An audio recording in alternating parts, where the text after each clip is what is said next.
La doctora Denise Yvette Mead-Gaudry es doctora en Psicología Clínica por la Universidad de las Américas, con doctorado en psicoterapia y formación como perita en psicología forense.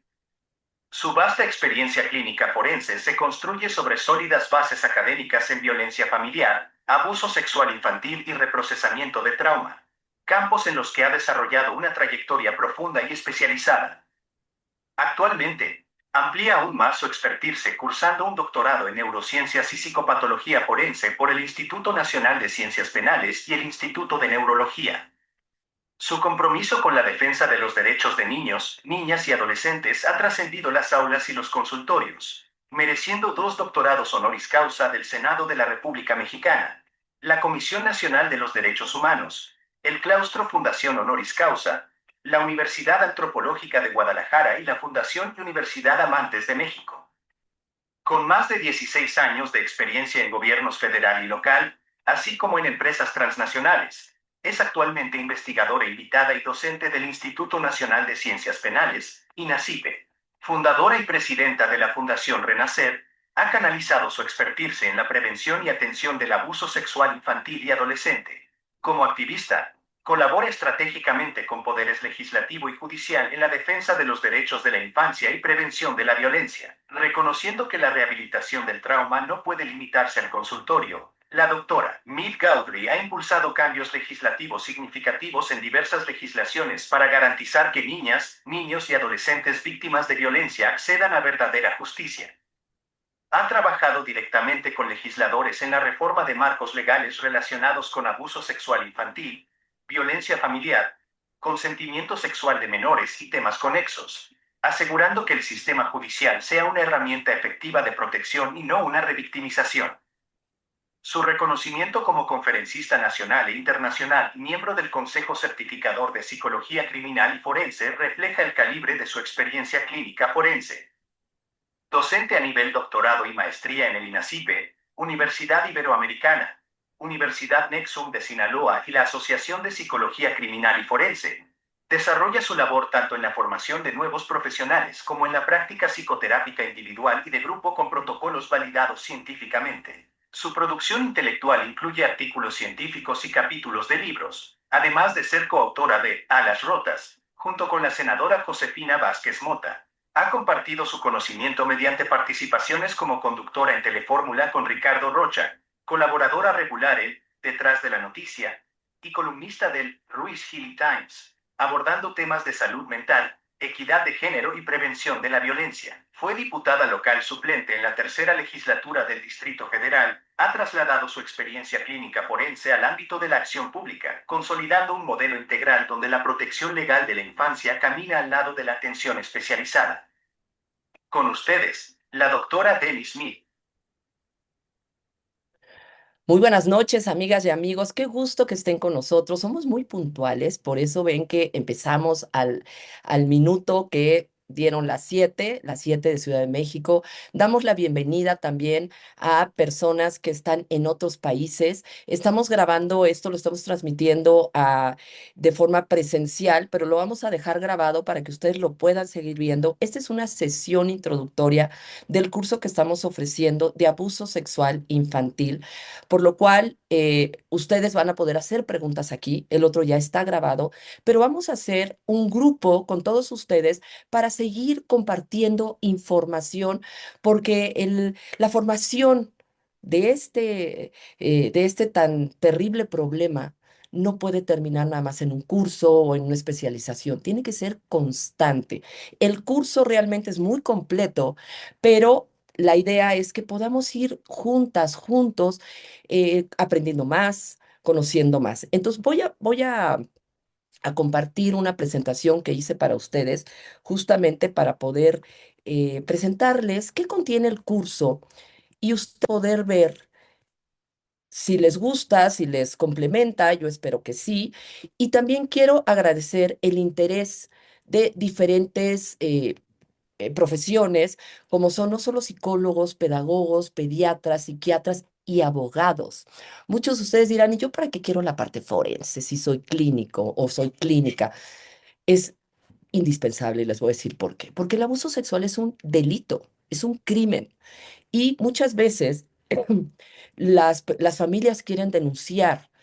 Así empecé yo hace muchos años, cuando una de las personas que vino a mi consultorio quería denunciar y yo me sentí incompleta, o sea, yo sabía protocolos para el reprocesamiento del trauma, pero ¿cómo poderla ayudar? Me dice, es que yo no quiero ir con nadie más a juzgados porque tú ya conoces todo el caso.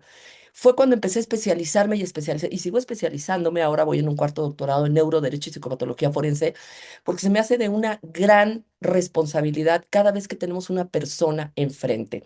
Por eso, hoy les presento el curso Abuso Sexual Infantil, Detección, Evaluación Clínica y Abordaje Forense. Como profesionales de la salud mental o como abogados, tarde o temprano vamos a enfrentar en nuestro consultorio la posibilidad de que se presente una persona que vivió abuso sexual, ya sea en la infancia o en la vida adulta. Puede ser accidental o directo que de repente salga.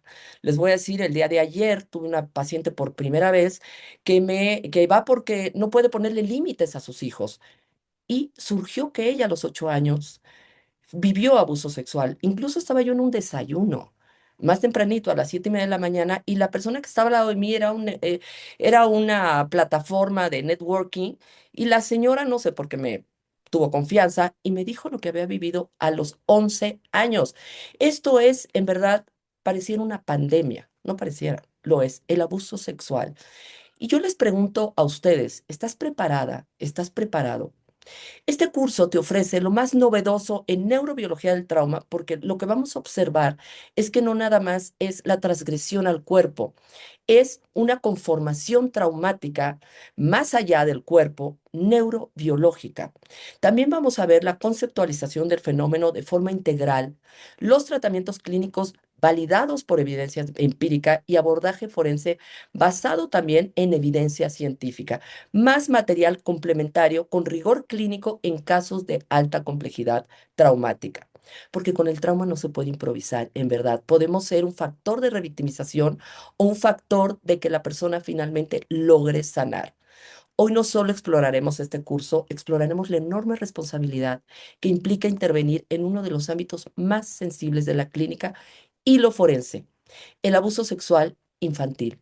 Y cuando hablo de lo forense, me da mucho gusto que puedan estar abogados aquí también con nosotros, porque como peritos en psicología forense, créanme, no le tengan miedo. Vayan hacia allá, porque si son psicólogos clínicos y de repente ustedes están trabajando, perdón, con un caso clínico de abuso sexual y se va a lo judicial, muy probablemente los puedan llamar, las puedan llamar como peritos, perdón, psicólogos testigos. Van a tener que estar frente a un tribunal. Qué mejor que puedan estar eh, bien capacitados, saber qué hacer, qué no hacer, cómo tratar a una persona que lo vivió, de tal forma que no le tengan miedo, que puedan entrar con toda esa valentía que nos da la información. Bueno, pues voy a empezar con un caso. El caso de María. María es uno de los muchos casos que yo he recibido durante décadas en mi consultorio. Vamos a hablar de María. María ahorita tiene 11 años, María tenía en ese momento 9 años. En la escuela decían que era una niña distraída, que era una niña triste, retraída. Todo esto decían y muchas veces decían que de repente se ponía como loca, que empezaba a gritar, esa desregulación emocional. Su cuerpo estaba hablando, sus manitas estaban frías, tenía respiración entrecortada y una mirada que podríamos decir una mirada rota. Un día casi susurrando en mi consultorio dijo, yo estaba haciendo la evaluación, me dijo, ya no quiero que vuelva a entrar en mi cuarto. En ese momento me dijo mucho, muchísimo. Ese fue el punto en que yo entendí que muchas veces el dolor se esconde en detalles que solo un profesional preparado puede ver. Y en este curso, ustedes aprenderán a reconocer justamente esas señales tempranas del trauma infantil, a interpretar indicadores clínicos que suelen pasar desapercibidos para personas que no son profesionales en esta área. María no necesitaba contención emocional, necesitaba a alguien que entendiera las reacciones fisiológicas del trauma, las distorsiones de la memoria. Ustedes van a ver en este curso cómo se fragmenta la memoria y por qué las personas que sufrieron una condición traumática no pueden recordar de manera lógica, de manera fácil, el evento traumático y sobre todo porque van cambiando de versiones. Van a entender para poder plasmar en sus informes, ya sean clínicos o forenses, y también como abogados, ustedes van a poder entender un dictamen de psicología forense porque la mayoría de los abogados penalistas o de familia, lo que hacen, civiles, lo que hacen es pues lo pasan como trámite, pues ya lo entendí como trámite y lo pasan dentro de la oficina, el juzgado, sin entender que es una herramienta poderosísima para poder defender a la persona que están representando. También vamos a poder ver las dinámicas del poder del agresor, cómo el agresor llegó a poderse apropiar de la voluntad de esta persona. Sobre todo, esto pasa mucho con adultos que lo vivieron en la infancia, que dicen, ¿por qué no hablé? ¿Por qué no grité? ¿Por qué no me fui? Y entonces empiezan a desarrollar mucha culpa y vergüenza porque no lo impidieron pudiéndolo hacer. Para que ustedes puedan entender el por qué no lo hicieron, para que puedan dar psicoeducación y que la persona se pueda entender. ¿Cuál es ese atrapamiento psicológico, el síndrome de atrapamiento y también el riesgo en el que las víctimas se encuentran durante este proceso de atrapamiento? También podemos entender en el caso de María en particular que la seguridad de María dependía de un análisis clínico que se pudiera orientar a los padres para poderla proteger, el que yo pudiera dar psicoeducación a los papás. Generalmente, cuando llegan los niños, los papás llegan en crisis. Ahorita tengo a Bruno, un chiquito de 4 años, los papás llegaron en crisis. Los papás están divorciados, se llevaban fatal, pero los unió el hecho de que se enteraran que Bruno se encierra en el baño, tiene 4 años, y se está introduciendo objetos en el ano. Entonces los papás estaban alarmadísimos. Entonces el poder saber qué sí es abuso sexual, qué no es abuso sexual, cuáles son sus manifestaciones, cuáles son los indicadores específicos, los indicadores inespecíficos, eso ayuda para que nosotros podamos ayudar a estos padres que están en crisis y posteriormente empezar la investigación y los papás van a decidir si fue abuso sexual, si quieren denunciar en dónde fue, qué está lo pasando, o si simplemente quieren saber si es una exploración por la etapa de desarrollo psicosexual o si es nada más algo que con sesiones de terapia su hijo puede superar. Sin conocimiento, ustedes difícilmente pueden hacer esta valoración y sobre todo dar información a estos padres que están en crisis. En en esta fase, ustedes van a aprender a reconocer señales ocultas del trauma infantil y a comprender cuándo intervenir clínicamente para proteger y validar experiencias sin causar daño adicional y sobre todo saber entrevistar para que pues puedan sacar información sin que las y los niños puedan salir revictimizados. Casos como el de María, en verdad, créanme, no son la excepción, son la realidad cotidiana. Ocurren en el silencio, envueltos en confianza, disfrazados de normalidad familiar. Y lo más grave, que la mayoría de los profesionales no se sienten preparados para detectarlos, intervenir o acompañar jurídicamente. El problema es que muchos sí se sienten y luego pueden estar revictimizando, exacerbando la sintomatología. Yo he recibido una cantidad de personas politratadas por muchas personas que no tenían idea de lo que estaban haciendo, pero, ay, es que lloran, hacen catarsis. Eso no es reprocesar trauma, eso no es un trabajo clínico. Entonces, lo que sí hacen es que esas personas generan un sentimiento de desesperanza, exacerban la sintomatología y definitivamente el sufrimiento emocional crece. Entonces, yo cuando recibo a estas personas, pues sí me da mucho coraje, porque digo, ¿por qué si no saben tratarlos, por qué no los canalizan? Pero en lugar de eso, con toda la soberbia, hacen cosas terribles. Luego ustedes como profesionales de la salud o profesionales que teniendo un grado se han de haber encontrado con todos estos pseudo personajes que trabajan con víctimas, como puede ser un coach, un teta healer, esas cosas que hacen muchísimo daño. Es por eso que que la responsabilidad que tenemos que asumir en estos casos es total. Aquí aprenderás a identificar dinámicas de riesgo, reconocer señales silenciosas y comprender factores familiares que requieren intervención profesional inmediata. Vamos a comprender el fenómeno y para esto implica enfrentar cuál es la magnitud del problema que tenemos enfrente, el abuso sexual infantil. Sé que hay muchas personas de otros países aquí, pero creo que la realidad de Latinoamérica, incluso en España, es muy similar. El abuso sexual infantil, en el caso de México, es primer lugar de los países que representan a la OCDE, que México está inscrito en la OCDE. México, primer lugar. Ustedes saben que tenemos muchos lugares, primeros lugares en cosas terribles contra la infancia, y uno de ellos es el abuso sexual. Entonces, como profesionales, es muy probable que estemos inmersos en situaciones que impliquen a una persona que lo está viviendo. Por eso es importante comprender el fenómeno, conocer las cifras, que no estoy buscando alarmarlos, sino despertar la conciencia. Para eso necesitamos profesionales formados con criterios sólidos, justamente para cambiar estos números. Y aquí aprenderás a interpretar estadísticas clínicas y epidemiológicas para fundamentar decisiones profesionales éticas y técnicamente correctas. Hablemos del fenómeno. Se estima, todo esto son cifras negras. ¿Por qué son cifras negras? Porque no sabemos con exactitud y son cifras muy reservadas para no generar de alguna manera cifras exageradas, pero ¿por qué no podemos saber en realidad cuántas personas lo están sufriendo? En este caso se estima que el 20% de las niñas sufren abuso sexual infantil. El 20% es enorme. Es muchísimo. ¿Y por qué son cifras negras? Porque no se puede llegar a entrevistar a las niñas y decir, oye, ¿sufres abuso sexual? De tal manera que todos los estudios que se hacen tienen que ser con adultos que lleguen a reconocer que lo vivieron en la infancia. Y estamos hablando que los niños, en este caso eh, los varones, se estima que entre el 6 y el 10% sufren abuso sexual.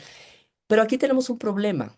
Muchas veces los niños, los adultos hombres, no lo dicen por mayor vergüenza, porque si fueron abusados por otro hombre, empiezan a sentirse estigmatizados que tal vez soy gay y si lo disfruté fue peor. Muchas veces los niños lo disfrutan. ¿Por qué? En ocasiones, porque si tocan sus áreas genitales, hay muchas conexiones nerviosas y los niños confunden ese placer con algo positivo cuando realmente les están haciendo un daño brutal. Entonces, en la vida adulta, una, un señor difícilmente lo puede reconocer, muchas veces lo va a negar. Entonces, por eso que es tan difícil el saber cuál es la estadística precisa. Los niños callan, las niñas callan. Muchos presentan conductas malinterpretadas. Por ejemplo, ahorita, yo tengo el caso de un chiquito, David. David tiene 4 años. David es un niño con una situación de sus papás, con una madre muy negligente emocionalmente, la golpea físicamente, no le da de comer, pero ahora está siendo abusado por el hermano de la mamá. De repente David llega conmigo para una pericial, porque van directamente con pericial, porque el papá necesita quitárselo a la mamá. David no habla. David tiene 4 años. Habla solo con su papá en secreto. 4 sesiones con David y nunca habló conmigo. No necesito hablar. Para mí fue una cantidad de información brutal la que me dio sin hablar. Eso es síntoma de trauma. Tenía unos arranques de llanto sin ninguna situación que lo provocara. De repente tenía yo unos títeres, me arrancó uno con gran violencia de la mano y empezó a pegarle al otro. Y aunque yo le decía, me duele, esto lo estaba yo provocando para ver si sentía empatía, el niño seguía pegando. Esto es trauma en todo su esplendor. Luego tenía yo unos muñecos y tocaba los genitales de los muñecos. Entonces, todo esto me está dando mucha información, aunque David nunca habló. Pero con el conocimiento yo les puedo decir que David realmente está en una condición muy peligrosa. En este curso tú vas a aprender a distinguir conductas traumáticas de problemas conductuales e intervenir clínicamente con enfoque trauma informado. Cuando muchas veces ustedes han de haber escuchado, cuídate de los extraños, ¿verdad? No hables con extraños, pero nadie nos dijo que a veces es más peligroso la gente conocida. Según las estadísticas, el 85% de los niños conocen a su agresor. En el 85 al 90% de los casos, el abuso sexual se da en el núcleo más privado de las y los niños. El abuelo, el padre biológico, es el que más abusa. Mucha gente piensa, eso es un mito, que es el padrastro. No es así. Los primos, los sobrinos, los tíos, o sea, cualquier persona, incluso las mujeres. Las mujeres también pueden llegar a ser abusadoras sexuales, pero por nuestro rol femenino, donde las mujeres tenemos esta posibilidad de acercarnos más, ser más apapachadoras, puede invisibilizarse el abuso y el niño sentirse muy confundido. Y lamentablemente el abuso no ocurre en callejones oscuros, ocurre en salas de familiares, en cuartos, en espacios cotidianos, ocurre en el ámbito de confianza porque es muy difícil de detectar en estos ambientes sin una formación especializada. Pero aquí vas a aprender a identificar identificar estas dinámicas de poder, de coerción, de silenciamiento dentro del círculo familiar y social más cercano. Por ejemplo, esta señora que llegó ayer a mi consultorio me dice, pero no estuvo tan grave, porque no fue penetración, pero no paraba de llorar. Qué bueno que no fue grave, ¿verdad? Y le digo, perdóname, pero sí fue grave, porque él se la ponía, era su abuelo. Aparte, mientras mayor vínculo, más impactante es, era el abuelo. Todo esto lo van a ver en el curso. La frotaba contra su pene mientras él estaba acostado. Ella cree que porque no la penetró, no fue tan grave. Fue gravísimo, pero ella no lo identifica. Cuando yo empiezo a explicarle, no paraba de llorar y empezó a identificar efectivamente estos patrones y ella aprendió a no poderse defender, no se defendió del abuelo y ahora difícilmente, lo que pasa es que tiene que poner límites porque su hijo intentó violar a una niña. Entonces, cuando se ve enfrentada a esta situación del hijo, ella se queda paralizada. Totalmente paralizada porque está recordando su propio abuso. Entonces, todo este ciclo es muy complejo y es importantísimo como especialistas en el ámbito legal o en el ámbito clínico estemos muy bien informados. El 80%, la mayoría del abuso sexual no se revela. Un niño o una niña pueden cargar su trauma por décadas sin decir una palabra. ¿Por qué? Porque ustedes van a conocer todo el fenómeno del atrapamiento, cómo el agresor logra meter en esta dinámica al niño, cuáles son sus formas, cómo se va dando esta dinámica a través del miedo, la culpa, ciertas prerrogativas, y el niño queda o la niña quedan atrapadas para silenciar, incluso para toda la vida. Por eso la detección no puede basarse solamente en la revelación, cuando el niño o la niña lo dicen. Hay que conocer exactamente cómo se da este fenómeno. Y luego en la vida adulta, yo les quiero platicar un caso de un muy famoso, no voy a decir su nombre, muy famoso, seguramente todos ustedes lo conocen. Él tenía ya 73 años, llegó a mi consultorio por una situación de infidelidad con la esposa, cuando, así, tal cual, salió el abuso sexual que él sufrió a los 7 años. Él tenía 73, salió a los 7 años. Les puedo decir, ay, perdón, tengo una gripa horrible, que a los 66 años, perdón, después de 66 años, pudo llorar como ese niño de 7 años que nunca pudo llorar. Entonces, el poderse sentir comprendido, que yo pudiera decirle que lo que estaba viviendo era normal, porque él decía, no, yo ya lo había encapsulado, ya estaba en el pasado. No, no, no. Ustedes van a conocer cómo el trauma no vive en el pasado, vive en tiempo presente y se puede detonar en cualquier momento. Aquí aprenderán técnicas de observación clínica y criterios diferenciales para actuar incluso sin revelación verbal, en el caso de los menores, como les decía el caso de David. El 98% en el caso de México les puedo decir que no recibe justicia. Es muy frustrante. Solamente el 2% se conoce en tiempo real. Es brutal, en verdad es brutal. Por eso es importante que nosotros seamos un factor de recuperación, porque mucha gente no quiere denunciar o ya pasaron muchos años. Como salió en mi semblanza, yo trabajo también con legisladores. ¿Por qué? Porque lo que veo en mi consultorio y luego veo en tribunales, digo, no puede ser, o sea, las víctimas no están siendo resguardadas por la ley, porque están siendo elaboradas por personas totalmente ajenas al tema. Entonces me meto a cambiar leyes. Esta semana logré que se subiera ya pleno, después de un año que estuve ahí insistiendo, insistiendo, que el consentimiento sexual de los niños en Ciudad de México era de 12 años, pase a 10. Yo pedí 16 años, me lo aceptaron en 15 años. Se aceptó esta semana. Estoy muy orgullosa porque esto beneficia a los pedófilos. Por eso beneficia que todos los pedófilos, los pederastas, se salgan con la suya. Porque pueden decir que el niño consintió o la niña consintió. Entonces, el poder ser un factor de justicia, ya siendo forense, psicólogo forense, psicólogo clínico, porque también la justicia no nada más es que castiguen al pedófilo, también que la persona logre liberarse de los síntomas, es el mayor de los logros. También como abogados, el poder defender a la víctima desde el conocimiento.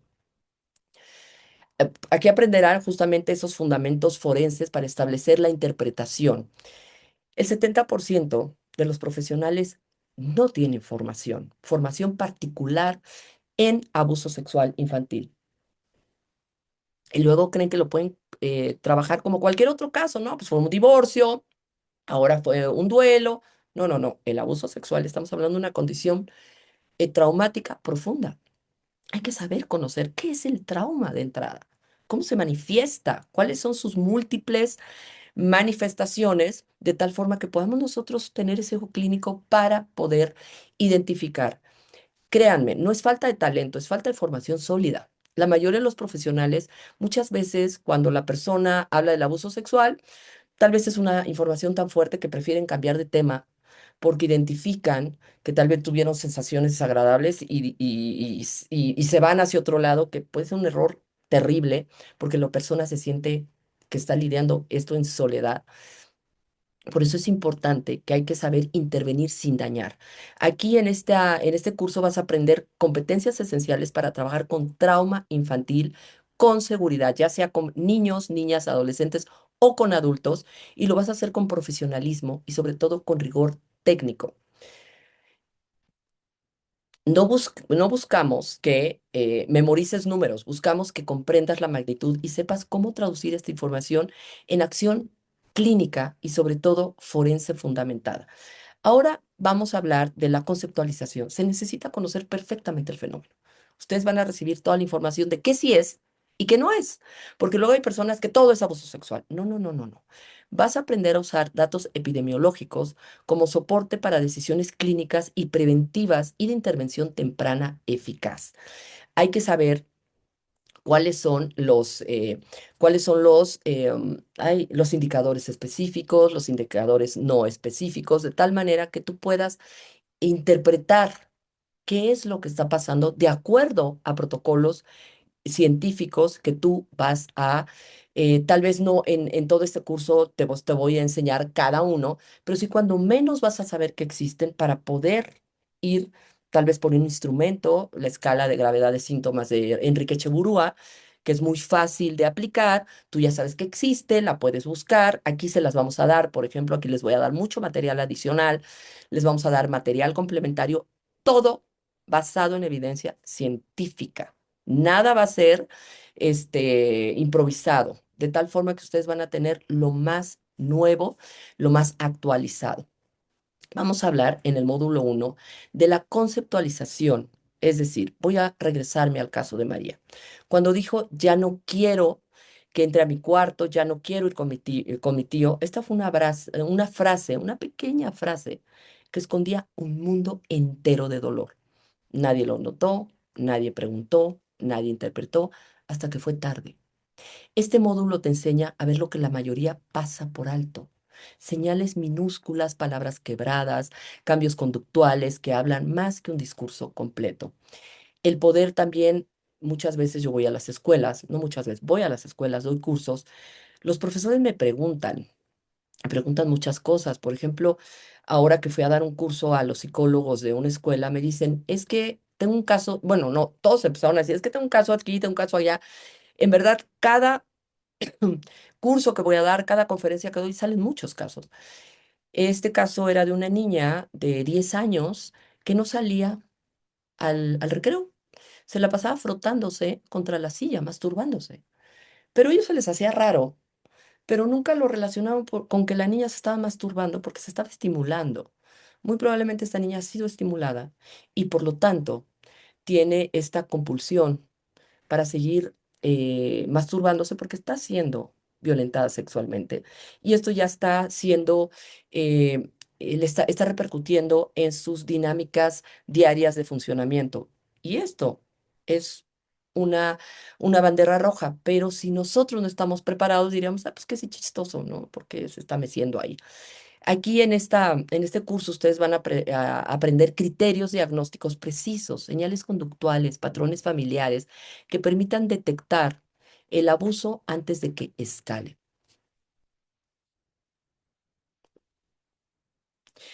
También vamos a hablar de cómo ese niño, esa niña, ese adolescente se queda ya atrapado.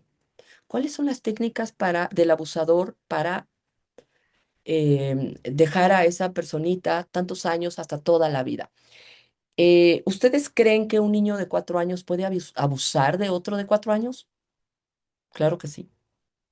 Van a decir, no, no, espérenme. No que es un adulto con un niño. No que se supone que hay una diferencia de edad. No, señor. Ustedes van a ver los criterios que determinan qué sí es y qué no es. Ahorita tengo una señora ya en terapia, una paciente que tiene 42 años. Ella fue abusada por su primo, tenía la misma edad. eh, Ella se disoció, porque parte del trauma es la disociación. Esto lo van a ver perfecto ahí en el curso. Y ella ahorita a esta edad empieza a recordar muchas cosas. Lo peor del caso es que sigue conviviendo con el primo y empieza a revivir y empieza a tener todas estas sensaciones, reexperimenta, empieza a evitar el dolor, se disocia y no entendía qué estaba pasando y empieza a recordar cómo la abusaba su primo, con el cual sigue conviviendo. Y aparte se lleva maravilloso con la esposa. Esto para ella ha sido brutal el recordar todo esto, pero sí es importante que me dice, es que fue mi agresor y sigo conviviendo con él. ¿Cómo no hablé? ¿Cómo no grité? No podía. Para que ustedes entiendan cómo una persona se queda atrapada, cómo se culpa y el abusador cómo culpa a la víctima para que mantenga el secreto. Y esto puede ser devastador para esta víctima y un dolor brutal hasta la vida adulta que le genere disfuncionalidad en sus relaciones personales, pero donde más le afecta va a ser en su vida sexual. Créanme. Ayer esta mujer con la que estuve en el desayuno de networking me dice, es que él era un carpintero que se masturbaba enfrente de ella, un trabajador de su casa. Me dice, Denise, se masturbaba. Yo nunca pude tocarle el pene a mi marido. Eso fue el impacto que tuvo. Y obviamente mis relaciones no eran satisfactorias, él me reclamaba. Finalmente se divorciaron. Y dice, fue la parte sexual lo que más me dolió. Y es la repercusión de este abuso. Y estábamos en el desayuno, estaba llore y llore con una intensidad. No podía parar. Y nunca lo había dicho. Yo se lo agradecí, la verdad, pero sí tuve que salirme con ella. Pero en cualquier momento un detonador puede hacer que esto salga. Y aquí van a aprender ustedes por qué la persona lo guarda, por qué el trauma finalmente se queda como encapsulado y con cualquier detonador puede salir en cualquier momento. ¿Cómo son estas dinámicas traumáticas? El agresor no es un desconocido y al no ser un desconocido, tiene cierta influencia sobre la víctima y cómo esto va a repercutir también en la revelación y va a ser uno de los criterios para que la víctima se exacerben sus, em, las consecuencias derivadas de esta victimización. Lamentablemente es alguien que construye confianza, que manipula, que adapta su comportamiento según la vulnerabilidad de la víctima. Comprender su mente y sus estrategias es esencial para intervenir con criterio. Aquí ustedes van a aprender a identificar perfiles abusivos, mecanismos de control, patrones psicológicos que estructuran la dinámica del abuso. En el módulo 3, aquí, bueno, el trauma es lo que va manteniendo esta condición y es lo más grave finalmente. Es lo que, por lo que las personas, por lo que hay que hablar del abuso sexual y por lo que las personas finalmente quedan atrapadas. Vamos a hablar de la neurobiología del trauma. Es que no, la persona, por ejemplo, puede decir, es que no recuerdo bien, es que no me acuerdo y no por eso está mintiendo. Podemos ver en los niños que no recuerdan bien, pero sus dibujos no los dicen. Tuve el caso de un pequeñito que lo primero que hice le dije, dibújame a tu papá, tu relación con tu papá. Pintó, lo primero que hizo fue pintar una raya en medio. A mí me llamó mucho la atención. De un lado puso a su papá feliz, con él feliz, jugando. Del otro lado puso una cosa horrible como un monstruo y se puso él abajo de la cama. Ahí te está hablando de esta disociación totalmente. El papá no era 24 horas agresor, ni violentador, ni abusador, pero estaba esta otra parte. Tal vez no te lo dicen con palabras, tal vez te lo dicen de forma conductual, tal vez te lo digan de otra manera. En el caso de las víctimas adultas que lo vivieron en la infancia, les voy a compartir ahí en el curso, les comparto un protocolo de 12 sesiones cognitivo-conductual para saber qué hacer. En cada sesión son estas 12 sesiones punto por punto qué pueden hacer. Es una de mis tesis doctorales. Fue un protocolo que yo pedí al doctor Enrique Cheburúa me permitiera aplicarlo en México. Él lo había aplicado en España. Él es el director, bueno, creo que no, se acaba de jubilar, el director de psicología de la Universidad del País Vasco. Él fue muy generoso conmigo, aparte me fue orientando. Él lo aplicó en 20,000 mujeres allá, lo apliqué en México con un gran éxito. Ustedes lo van a poder obtener en este curso, de tal manera que ustedes van a saber qué hacer, cómo trabajar y sobre todo, el que si lo llevan a cabo de manera correcta, lo que se puede resultar es la disminución de la sintomatología, el aumento de la autoestima, pero sobre todo el garantizar no revictimizar. Y van ustedes en este curso también a entender cómo se queda la memoria traumatizada, o sea, la memoria traumática. No es una memoria normal, donde pongo así como antes en el cassette, ¿no? Que para atrás, rewind, para adelante, para atrás. No, señor. ¿Por qué, por ejemplo, en tribunales, abogados, cuando llega un niño, cuando es chiquito y no recuerda perfectamente, y lo más grave es que en los juzgados dicen, dame tiempo, modo y lugar. Pero esto lo hicieron para personas que, no sé, se acaban de perder un negocio, tal vez, y aún así puede ser traumático, pero no para un niño de 4 o 5 años.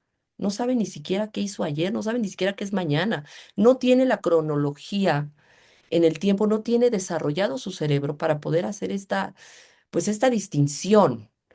Pero luego son muy crueles en los ministerios públicos. Yo acompaño como psicóloga también a los niños en tribunales y ministerios públicos y me doy cuenta de la forma tan cruel como tratan a los niños y los niños realmente no pueden hacer esa distinción, no pueden contestar esas preguntas. Y nosotros como clínicos también lo podemos ver, el hecho que un día lleguen con un dibujo, nos digan una cosa, luego lleguen con otra, o pase el tiempo y cambien su versión. Eso es muy normal en trauma. Hay que entenderlo para no estigmatizar, pero sobre todo para no dejar de creerles, porque eso es lo más importante. El trauma generalmente no se recuerda, el trauma se fragmenta. Es que no me acuerdo muchas veces, no me acuerdo. Van a ustedes a ver un protocolo de entrevista, es el SBA, perdón, donde cuáles son los criterios para determinar si ese, ese testimonio es creíble, poco creíble, increíble o muy creíble. Por estos criterios. Si la persona no recuerda detalles, o si recuerda detalles muy específicos, o si de repente dice, no me acuerdo, cambia, esos son determinantes para un testimonio creíble, no creíble, increíble o poco creíble. Entonces, es muy interesante porque no es como en otras situaciones que podemos ver en nuestra clínica. También la forma, cuando hay trauma, las sensaciones se guardan también de forma diferente.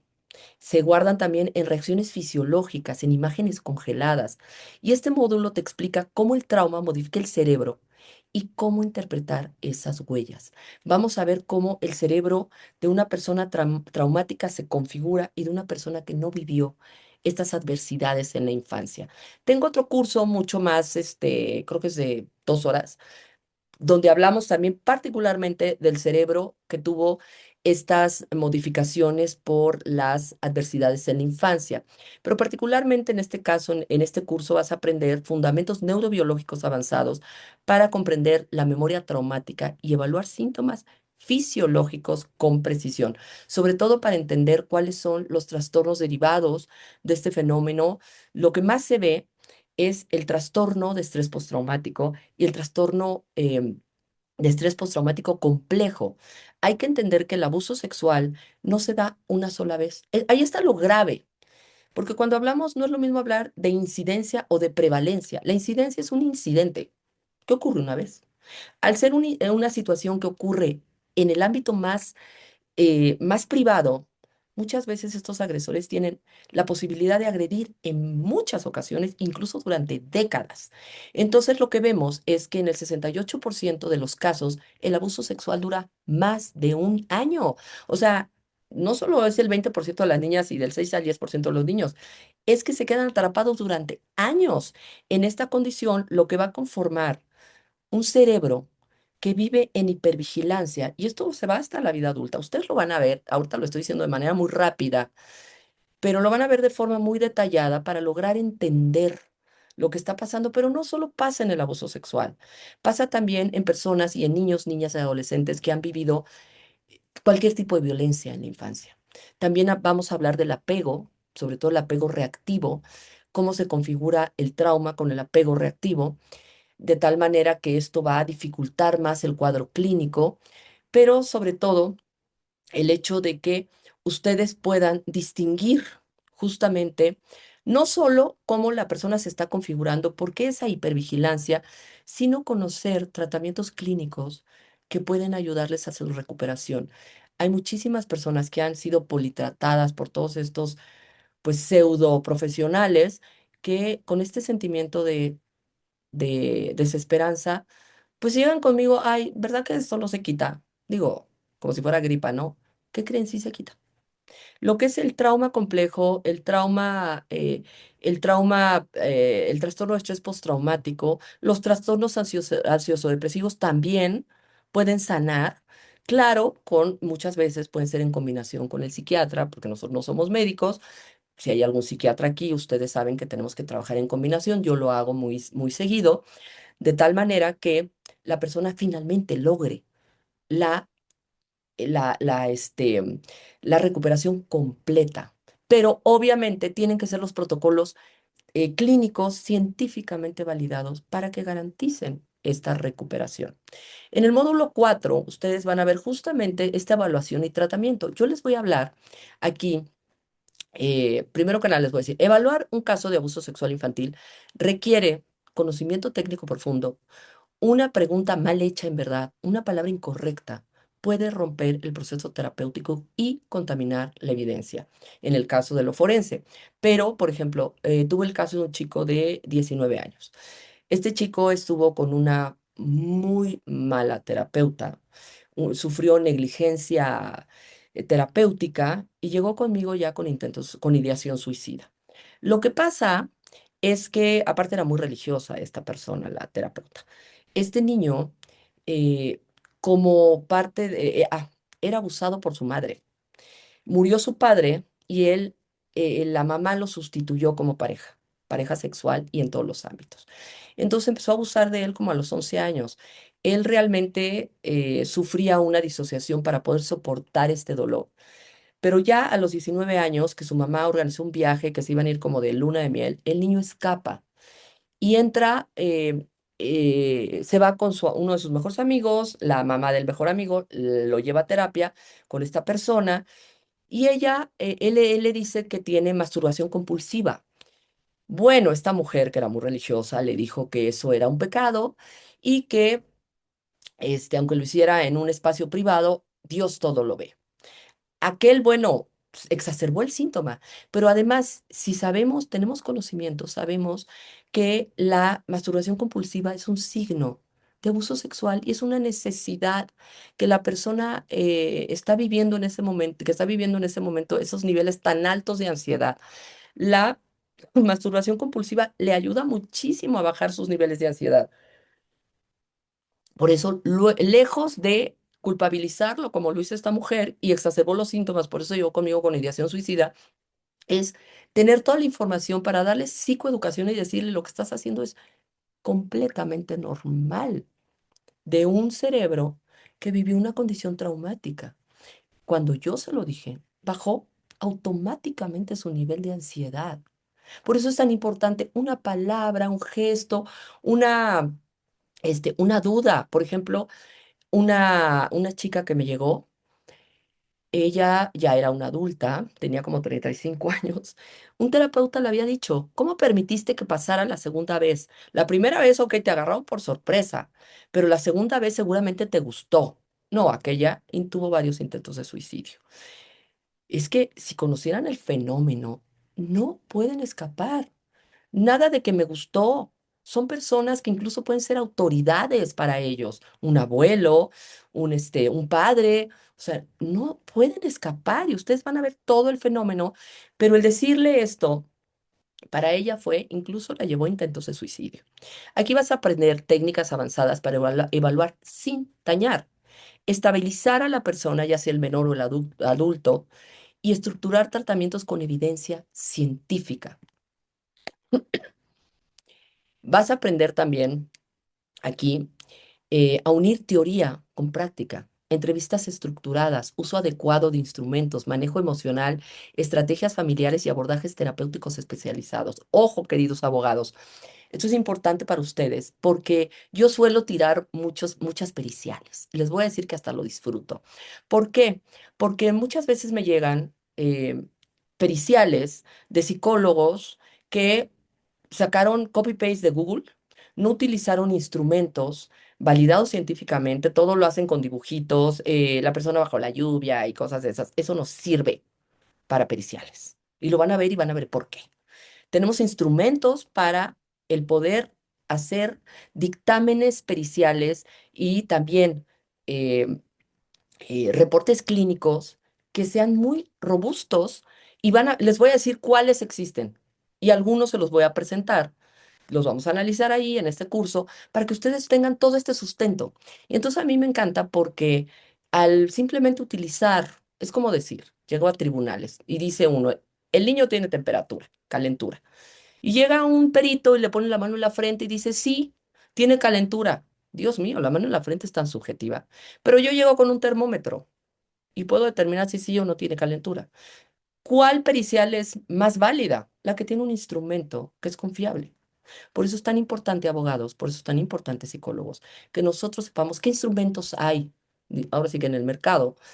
Pueden usar unos, pueden usar otros, pero siempre con todo el sustento que nos permita hacer eh, eh, ¿cómo se llama? Los reportes clínicos para diagnóstico muy robustos y también los dictámenes periciales que puedan realmente defender a esa víctima. Y ustedes, abogados, pueden saber y tirar la pericial de entrada sabiendo que lo que utilizaron no es lo correcto. Hace poco tuve el caso de una mujer que la mandaron a terapia conmigo de tribunales, ¿no? De tal manera que pues tenía que tomar terapia porque decidió el juez que no tenía habilidades parentales. Yo revisando el caso, le digo, oye, ¿de dónde sacaron que no tenías habilidades parentales? Nunca le hicieron ningún examen de habilidades parentales, nunca le entrevistaron, solamente porque el juez quiso cerrar el caso diciendo, los padres se van a terapia para habilidades psicoemocionales, parentales. Esto es revictimización. La mamá estaba siendo víctima de violencia por parte del padre, un divorcio terrible. Y afortunadamente pude hacer un escrito que le ayudó al abogado para poder cancelar la terapia, porque además tenía que yo que firmarle, hacerle cartas, ella presentar todo esto. Eso es revictimización. Entonces, ojo, tenemos que estar muy pendientes de qué sí es y qué no es, qué se usa, qué no se usa, qué sí es válido, qué no es válido. En el caso de las periciales que me encanta tirar, es porque hago todo un análisis de lo que hicieron, estuvo muy mal. No sirve esas periciales porque no utilizaron los instrumentos necesarios, luego no sustentan, por ejemplo, yo hasta los reportes clínicos los sustento científicamente. Lo que yo estoy observando es compatible con la evidencia científica. Si yo veo que un niño se está masturbando compulsivamente, eso, aquí está la evidencia científica que lo soporta, aunque sea un reporte clínico. Y eso a mí me ayuda también para el diagnóstico, no solo para las periciales. Y aquí vas a aprender a intervenir con vas a conocer, no te puedo dar el curso de MDR, lo que es reprocesamiento de trauma, pero vas a conocer para qué sirve, para que luego tú puedas buscar. Yo soy especialista en MDR, estoy certificada, de tal manera que ustedes pueden buscar la certificación, pero yo empiezo a saber que hay muchísimas oportunidades para seguir estudiando y especializarte. Yo te voy a decir para qué sirve, cómo se aplica, también cognitivo-conductual con especialidad en trauma y muchos otros tipos de terapias y técnicas validadas para disminuir síntomas y evitar recaídas. Entramos ya, es el último módulo en la parte forense en donde, para que ustedes sepan que en cualquier momento pueden entrar en este ámbito judicial. Por más de que se resistan, no, no, no, no, no, yo no voy a entrar ahí. En algún momento cuando los puede llamar como testigos un perito. Y también van a ver en este curso la diferencia entre la parte clínica y la parte forense. Por ejemplo, un, cuando hacemos una valoración clínica, pues es para dar terapia y es para la persona, no es, o para los padres, no es para otra cosa. En el caso, y es privada, y existe el secreto profesional. En el caso de una pericial en psicología, va a ser pública, es en función del objeto jurídico, por ejemplo, es abuso sexual. Nosotros todo lo que busquemos, los instrumentos que apliquemos, va a ser justo para eso, para determinar el daño psicopático derivado de esa victimización. Todo eso lo van a ver en este curso. Porque, por ejemplo, si nosotros no sabemos entrevistar, podemos cometer muchos errores y esta persona no puede acceder a la justicia. O tuve el caso de una persona, un papá, que la mamá ya tenía un novio nuevo, ya quería que los hijos le dijeran papá al novio nuevo y quería deshacerse del papá. Los hijos tenían 7 y 5 años, un niño y una niña. Ella argumentaba que cuando tenía la niña 3 años y el niño tenía 5 años, creo que sí, el papá había abusado sexualmente de ellos en un baño de un club que era público, donde el papá se metía, eran unos como módulos donde los papás bañaban a sus hijos chiquitos para evitar que fuera así muy cerrado y entonces ahí los bañaban. Eso era lo normal.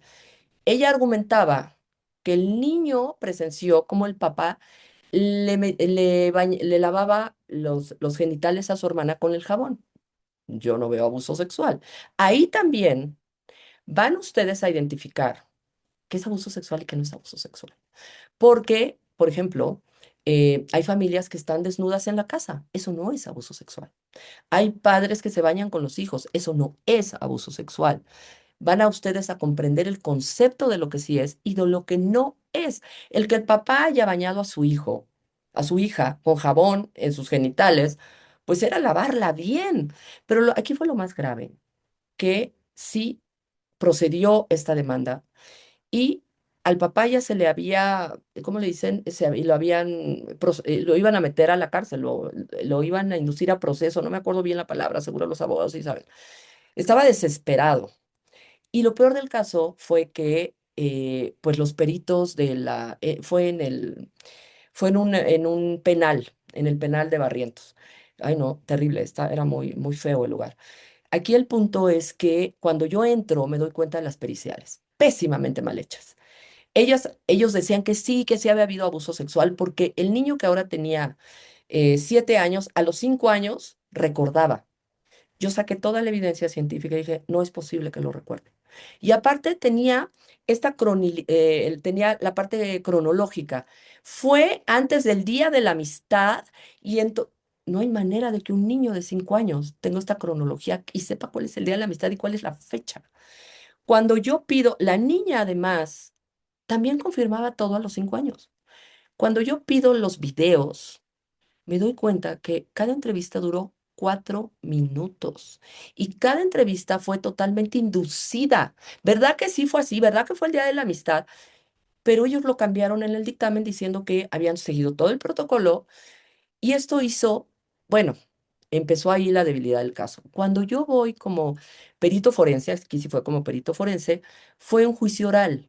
Fue maravilloso para mí porque pude explicarle al juez con toda la evidencia científica cómo es el fenómeno de alienación parental por parte de la madre, que ya no existe ese término, gracias a Dios, pero en este caso era una violencia brutal por parte de la madre, que ya tenía una pareja nueva, pero eso no lo decía Denise.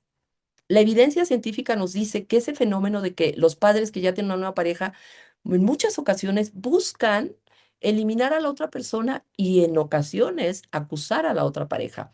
Ustedes van a ver también aquí cuándo se da la mentira, en qué porcentaje se da la mentira, en qué contexto se da la mentira de un niño o una niña que pueden haber sido manipulados, cómo pueden sembrarse memorias que no existieron. Pero además, en este caso fue bellísimo porque el juez fue una cátedra que le di, fueron 2 horas. El juez apuntaba y apuntaba y apuntaba y la parte acusadora estaban furiosos, el abogado se levantaba, pedía pausa, estuvieron a punto de sacarlos. Finalmente él quedó en libertad y todo esto fue conocimiento.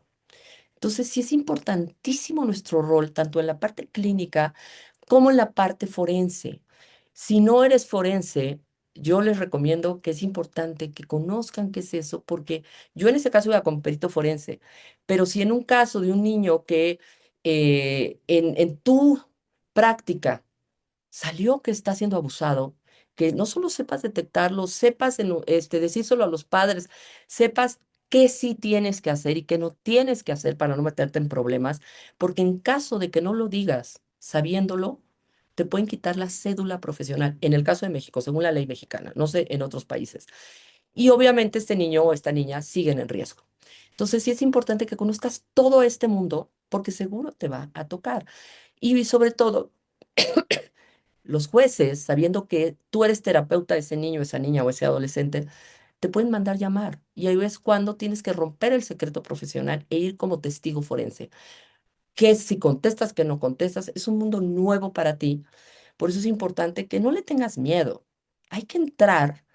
Es un mundo, a mí me apasiona, la verdad. Yo trabajé en la PGR, la Procuraduría General de la República, hace varios años, trabajé muchos años ahí. En México es como las fiscalías en otros países.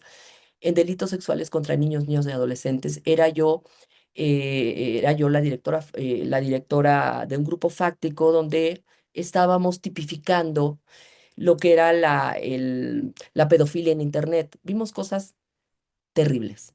Y fue cuando yo me di cuenta que la infancia está muy abandonada y la infancia está en un gran peligro.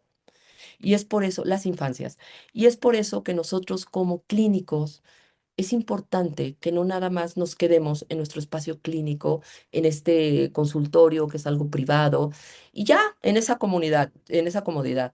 Yo sí me he ido más allá con legisladores, soy activista, tengo la Fundación Renacer, donde damos cursos para prevenir a profesores, para prevenir a padres, donde qué haces cómo lo previenes ya que pasó, pues es justamente interviniendo como perito forense, trabajando mucho con abogados. Somos una mancuerna maravilloso con abogados para evitar revictimización, para que realmente la víctima pueda ser protegida. Pero lamentablemente, cuando una entrevista se hace sin técnica, se revictimiza a la persona o no se puede proteger. Cuando se hace con evidencia, realmente se protege. La diferencia está en la preparación. Entonces aquí vas a aprender a entrevistar con protocolos seguros que protegen a la persona, al niño, a la niña, al adolescente, resguardan evidencia y fortalecen los procesos terapéuticos, porque también te sirve para la parte clínica. Un informe pericial puede ser determinante, puede cambiar una sentencia, dar credibilidad al menor o albergar errores irreparables. Y aquí vas a aprender la técnica detrás de una evaluación forense sólida, la metodología pericial en el análisis de la credibilidad y técnicas legales para sustentar dictámenes éticos y técnicamente impecables.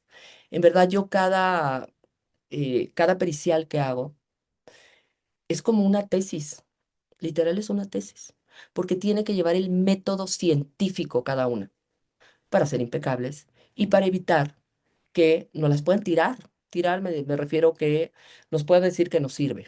No, no, no, no, no. Aquí hay que ir con toda seriedad a defender a esa persona de la cual ha basado su confianza en nosotros. Y yo les voy a decir por qué los profesionales fallan. No fallan por falta de vocación, fallan por falta de herramientas, modelos metodológicos y formación especializada. Aquí vas a aprender a identificar tus áreas de mejora profesional para evolucionar hacia una práctica clínica y forense de alto nivel. La falta de formación no solo genera inseguridad profesional, sino riesgos reales para las víctimas. La intervención correcta requiere bases sólidas. Aprenderás fundamentos estructurados que fortalecen tu práctica y previenen errores clínicos dañinos. También evitarás confundir trauma con mala conducta, porque es uno de los errores más graves. Este curso te muestra cómo diferenciar lo que otros pasan por alto. También aprenderás a distinguir síntomas traumáticos de conductas adaptativas para guiar intervenciones precisas. Sin formación especializada, el profesional puede causar daño sin querer. O sea, no es que sean malos, es que sin querer. Y a veces es que lloró, hizo catarsis, eso no sirve. Tenemos que llevar un proceso que realmente nos ayude a que la persona se pueda recuperar. Por ejemplo, ahorita tengo en terapia conmigo a una niña tiene 17 años, una adolescente, por una muy mala, por una negligencia terapéutica, una mala práctica, una terapeuta que insistía en que ella sufrió abuso sexual pero además, pues la niña reconoció que algo había pasado, pero no recordaba. Le introdujo memorias que ella nunca tuvo. Eso es gravísimo y además fue muy agresiva y la niña salió de esa sesión, bueno, la adolescente, y así me dice, me fui tripeando todo lo que me dice que pasó que yo no recordaba, pero entonces eso es inducir al trauma. Aunque no haya pasado, la persona lo vive como real y se instala una condición traumática. Pues esta jovencita rompió en un brote psicótico. Entonces tuvo de ser una súper estudiante de excelencia, la mejor deportista, disfrutaba muchísimo su vida, ella realmente tenía muchos amigos, tuvo que ser internada un mes en un hospital psiquiátrico por esta crisis psicótica, salió obviamente súper medicada, finalmente me encontraron. A mí me recomiendan mucho psiquiatras, psicólogos de hospitales, sobre todo hospitales privados, como que tienen ahí en su red que yo soy la especialista y a veces no me doy abasto. Y yo quisiera canalizar a otros profesionales, pero en verdad me cuesta trabajo, porque esto es tan específico, tan delicado, que es por eso mi mayor interés que haya más psicólogos especializados para tener la confianza de canalizar.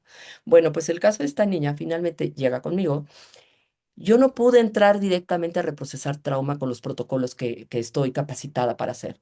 Yo tuve que primero estabilizarla con técnicas de mindfulness, con técnicas de hipnoterapia, con técnicas de sistemas integrales de familia, con diferentes técnicas para que ese sistema hiperactivado de hipervigilancia, ustedes van a conocer cómo se activa, cómo se puede reducir, pudiera bajar.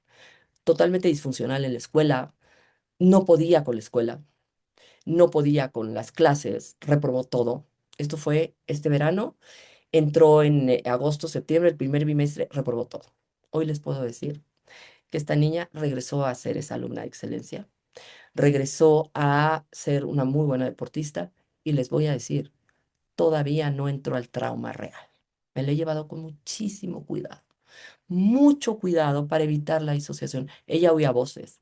Claro, estamos trabajando con psiquiatra y estoy entrando de manera circular, o sea, estoy rodeando el trauma. Estoy trabajando con refuerzo de recursos, estoy trabajando con pequeñas cosas que van surgiendo para no entrar de forma tan agresiva al trauma, porque tenemos el riesgo de la disociación,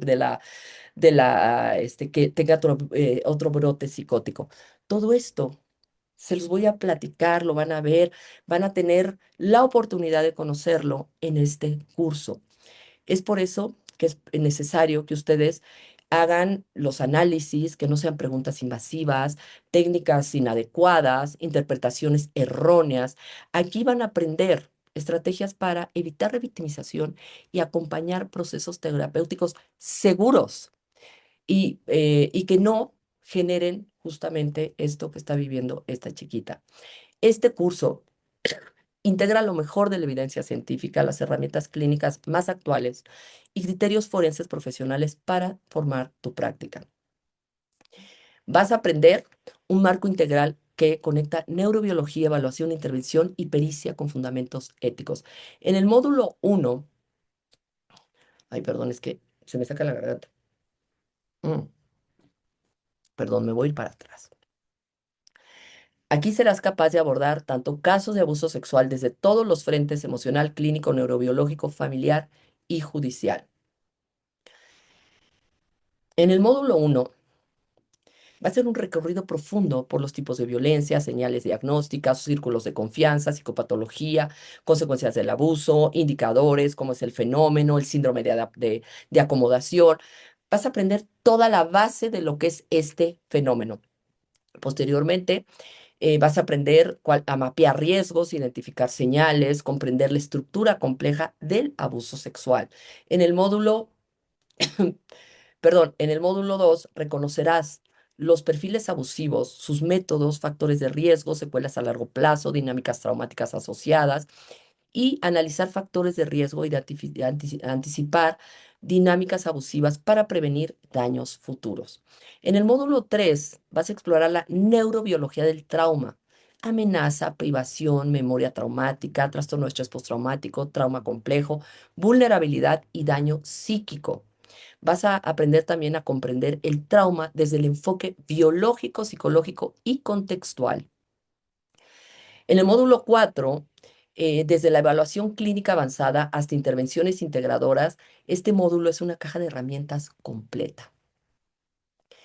Perdón, porque voy a regresar. Vas a aprender técnicas terapéuticas basadas en evidencia y estrategias de estabilización a corto y largo plazo para no entrar directamente con trauma. Porque muchas de las técnicas, yo cuando entré a trabajar al instituto, pareciera que es el único en México de MDR, y luego encontré otros, nos decían que desde el principio todo era MDR y entrar directamente al trauma. Híjole, qué riesgo, qué riesgo. Por eso el seguirme capacitando, acabo de terminar otro módulo en trauma en España. Ahora estoy entrando, tengo mucho estudio, he seguido estudiando desde que salí de la carrera. Ahora voy por mi cuarto doctorado y ahora entro nuevamente a todo lo nuevo en psicología infantil, que ya tengo mucho, pero voy por más. Esto me ayudó también a conocer otras técnicas, a conocer también qué hay nuevo en el mercado para poder trabajar un traje a la medida con cada una de las personas que llegan conmigo para buscar esta posibilidad de recuperación. En el módulo 5, este módulo es un poquito más técnico. Vas a conocer la evaluación pericial. No le tengan miedo. Échese este brinco a lo forense. Es algo apasionante, es maravilloso. Y si no, cuando menos para que lo conozcan, porque tal vez en algún momento estén involucrados. Ya verán las estadísticas. Muy probablemente ustedes en algún momento estén ahí. También conocer las entrevistas estructuradas, el análisis de credibilidad, que también les pueden servir para el ámbito clínico, las bases legales y la preparación para los juzgados. ¿Cómo preparar a un niño para un juzgado? Sobre todo emocional y psicológicamente. Aquí vas a aprender a elaborar dictámenes sólidos, precisos y éticos para el contexto judicial. Imagínate interviniendo con claridad, seguridad y criterio y conociendo la neurobiología del trauma, manejando la entrevista, detectando señales, sosteniendo periciales fuertes. Eso es lo que a mí me interesa. Lo que más me interesa de este curso es que existe la posibilidad de que ningún profesional vuelva a sentirse inseguro ante un caso de abuso sexual infantil y para que ninguna víctima quede sin una intervención adecuada. Aquí vas a aprender a convertir ciencia y técnica en protección real para la niñez vulnerable. Cada niño que enfrenta abuso sexual, cada niña que enfrenta el abuso sexual, vive una realidad que no eligió. En verdad, no lo eligió. Cuando yo les digo, tu cerebro es un cerebro normal, que ha sido impactado por una condición que no fue normal, que tú no debiste haber vivido, que no fue tu culpa. Créanme que esto es muy reparador. Lo que sí tú puedes elegir es formarte para ser parte de un factor de protección y no un factor de revictimización.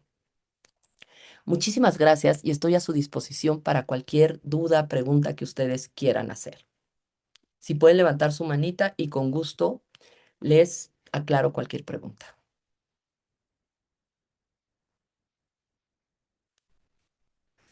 ¿No hay preguntas? Bueno, pues les dejo la información para el curso. Me dio muchísimo gusto estar con ustedes y ojalá podamos seguirnos conociendo. Vamos a abrir un grupo de WhatsApp donde yo voy a seguir compartiendo información. No solo tengo el curso de abuso sexual infantil, tengo otro de cómo impactan las adversidades en la infancia, las experiencias adversas en la infancia, cómo se va conformando el cerebro infantil en esta situación y cómo nosotros podemos ser justamente este factor de protección y sobre todo de recuperación. Pues les agradezco muchísimo y que tengan muy linda noche.